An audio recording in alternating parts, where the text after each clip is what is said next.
Président. C'est vrai, alors première remarque, on aurait aimé, sur le plan de la méthode, avoir tous ces éléments et ces chiffres qui nous sont présentés ce soir et qui sont extrêmement intéressants. Il n'y avait pas de pièces attachées à cette délibération et c'est bien dommage parce que c'est vraiment très intéressant.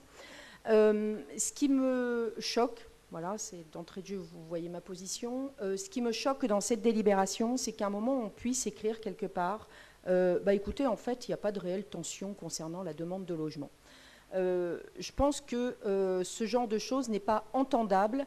Dans un autre débat, au moment du PADD, il a été dit qu'il y avait 3000 demandes de logement sur l'ensemble de l'agglomération. Et sur un tel dossier tel que le logement, on en a parlé au moment du PADD, on a évoqué aussi la solidarité. C'est-à-dire que ce qui est important, c'est de loger les gens dans l'agglomération. Le fait que l'on dise il n'y a pas de tension sur ma commune ou il y a moins de tension sur ma commune qu'ailleurs, ça c'est difficilement entendable. Pourquoi c'est difficilement entendable? Je vous rappelle que nous sommes tous des employeurs ici, en tant qu'élus, nos collectivités essayent de recruter et que nous disent les gens qui postulent chez nous, ils nous disent écoutez, je ne pourrai pas me loger parce que c'est trop cher, parce qu'il n'y a pas de logements sociaux.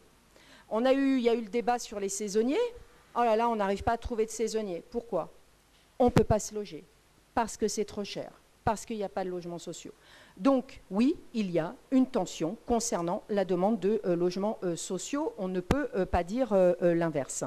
Et puis, moi, je dissocierais les deux communes. J'entends vraiment l'argumentaire concernant la mobilité de Végy. Alors, certes, il y a Genève, mais pour aller sur les centralités d'emploi, c'est extrêmement compliqué par la mobilité par car. Faut le reconnaître, c'est extrêmement compliqué au niveau des trajets, au niveau des horaires. Par contre, pour Bon, la configuration mobilité est totalement différente. Enfin, Bon, en Chablais, il y a une gare il y a un train quand même toutes les demi-heures en direction de Thonon le matin, en direction de Bon le soir. Et pareil, en direction d'Annemasse, qui est également une polarité d'emploi, puisqu'on parle des emplois en France, pour le coup, on ne tient pas compte de la Suisse. Il y a des trains, et croyez-moi, en quai de Bon en Chablais, ça monte et ça descend tous les jours, puisque je suis dans le train tous les jours. Donc, quand on a un transport comme le train, comme le Lex, c'est une chance énorme pour les gens qui cherchent un emploi, tant sur Thonon, même Périgny, ils peuvent s'arrêter en gare de Périgny, aller bosser dans la zone industrielle et artisanale, et en direction d'Annemasse qui recherche beaucoup de main-d'œuvre.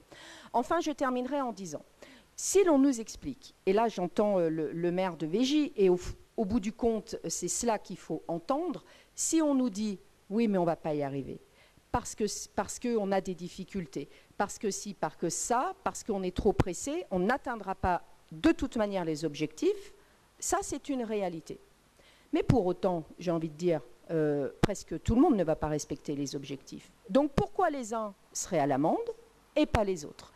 Quel exemple on va donner ce soir, à l'aube du débat sur le PLUI? Quel exemple on va donner pour construire une agglo solide et solidaire selon la décision qu'on prendra?